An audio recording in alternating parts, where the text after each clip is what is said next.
We're here today with Jacob and we're going to learn some important stuff about venomous snakes. Now, come on, Jacob. First of all, we've come inside this locked building. Yep. And now we've come inside a locked room. I'm getting a little bit scared here. What's the next stage? So obviously I can look around and I can see on the cages that we've got locks on every cage as well.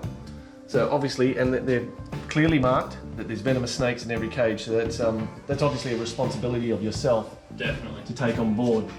Yeah, definitely. It's definitely one of those things that, for safety reasons, you don't want people just walking in off the street or just mates or anything going, oh, I'll go have a look at the snakes, and going in, opening something, lifting up a thing, and turns out it's a taipan rather than a python. That could be a real bad surprise very quickly. It could be a bad day. So yeah, keeping everything locked. Obviously, it's a big responsibility that falls back on the individual keeper as well. Definitely. Then, like you say, you don't want your mates to come in and start mucking around with stuff. And I noticed there's some cages with no locks, so obviously there's no lock on this cage here. But look at this bad boy, the Cunninghams. Now, if anyone doesn't know, Cunninghams can actually give you a decent bite. They might not. They might be a vegetarian sort of species, but I tell you what, they'll give you a decent bite. But unfortunately, the other guys are going to give you a bite that you're really going to regret. Now, we're going to look at a few venomous snakes today with your help. And obviously, we're going to learn a lot of stuff. So, one of the cool things that I've noticed is you guys have got a few different tiger snakes. Now, for those at home that don't know, tiger snakes basically inhabit every state of Australia except for the Northern Territory. And you also have an island population, which I find absolutely fascinating. So let's look at the island population first, the Chapel Island guy. Let's do it. So these are the Chapel Island tiger snakes. So their locality is only on Chapel Island. I've got this big boy here. Awesome.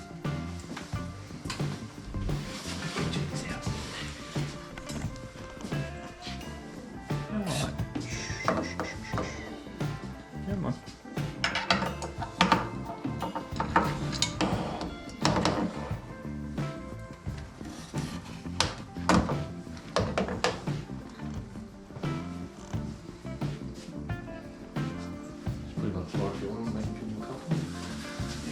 Now look at the size of that guy. He's got some size to him. Yeah, he's definitely a big boy. He's the biggest chapel I've ever seen, especially the fattest one. So with the Chapel Islands, they're obviously feeding on something completely different to the mainland. Yeah, so they're definitely just feeding on what they've got there. So they've mainly, from what I've heard, they've mainly just got big birds over there. So their prey species are a lot bigger than what you find in WA or even Victoria. So being that their prey items are so big, they tend to grow a bit bigger than what, especially your WA tigers do. Awesome. So I believe that the birds that you're talking about are the mutton birds. Yeah. And it's usually the mutton bird, the hatchlings. So these guys usually go down into the burrows and feed on those hatchlings, and they it's sort of a feast and famine part too, because they're a seasonal thing when the birds come back to the island. And these guys absolutely explode. And I mean, he's got a thumping head on him, that guy. He's got a monster head. I mean, it's hard to compare without picking him up, but his head's like this. It's an absolute monster head. But typically, they've also got a great disposition. Yeah, definitely. They're definitely a beautiful animal. He's sitting there wagging his tail like a little puppy dog. He wants someone to come and give you a scratch on the belly. I don't think that's going to happen today. No. So here's an absolute thumper, and those colours are absolutely amazing. Why do you think he's sort of really dark? So he's really dark for a lot of things. One of them, I believe, would be just a number of things where their camouflage in their kind of where they live is a lot darker than what a lot of other places would be. So that's it would obviously help with the absorption of the sun in those cold places. Definitely helps with all that stuff too.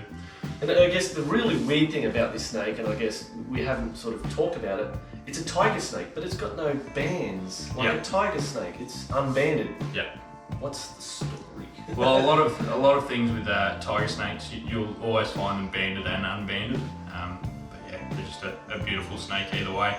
Makes things a lot harder to identify, especially for people that don't know what they're talking about. All of our big Aussie venomous snakes all come banded, unbanded, black, brown, all of that. So. But I'm wondering if this particular species in general, like you've got a couple of them, I wonder if it's because the island population, maybe they've sort of gone away from bands because it hasn't worked for them. Yeah, maybe they've sort of gone down that road. Definitely gone down that road. And the venom, what do you know about the venom? It's quite potent. And I'm going to say with those giant venom glands, he's going to pack a decent quantity of venom yes, as well. It's definitely a potent venom and a lot of it. So he's, one bite, it's a definite trip to the hospital for sure. Well, let's get one of the other tigers out, and we might pop this guy back in the cage because we're not going to have two snakes out at once. Yes. And we'll have a look at that one.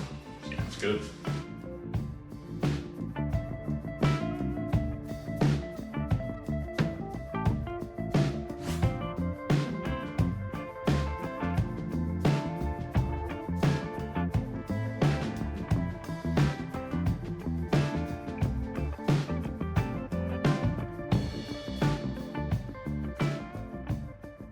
Alright, look at this magnificent creature here. It's definitely an amazing example of tiger snake. It's definitely got those nice thick bands on it. And this particular locality is from WA, so this is a WA tiger. Definitely one of the good looking tiger snakes around here for sure. And even though the snake's in shed at the moment, it's still a quite spectacular looking animal. I mean, you can see those oranges and yellows through the snake there. And there's definitely a size difference. This guy is like almost a third of the size. Yeah, definitely. Even just the size, width-wise of this snake is a lot thinner than what your chapels that are eating those mutton birds are.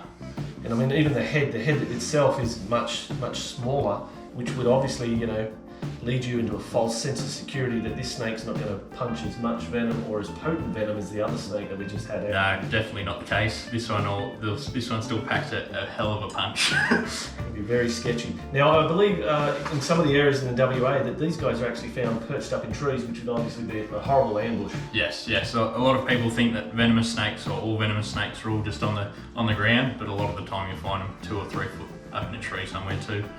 So typical tiger snakes on the mainland would feed on things like lizards, frogs, typically because they're in those sort of swampy, wet sort of areas. Yeah. But obviously they're opportunistic and they'll take it just about anything else. They take small mammals and birds and things like that as well. Definitely. Oof. Yeah, absolutely nasty. Now, the reproduction of these animals in particular is something very interesting, and Australia has a few of the venomous snakes that actually have live-bearing species, and this is one of them, right? Yes, this is one of them. She'll do a decent sized clutch, probably about 30 to 35 little baby tiger snakes, but yeah, all live-bearing, so straight away they're all wandering off into the bush. So basically they give birth to live young, they come out in a clear membranous sort of sac, and they sort of tear their way through that sac, and then that's it, they take off in the bush and they look after themselves. Mum's job is done. Yep, mum's done. Oof. Well, we might put this guy away and we'll see what else we can find. Let's do it.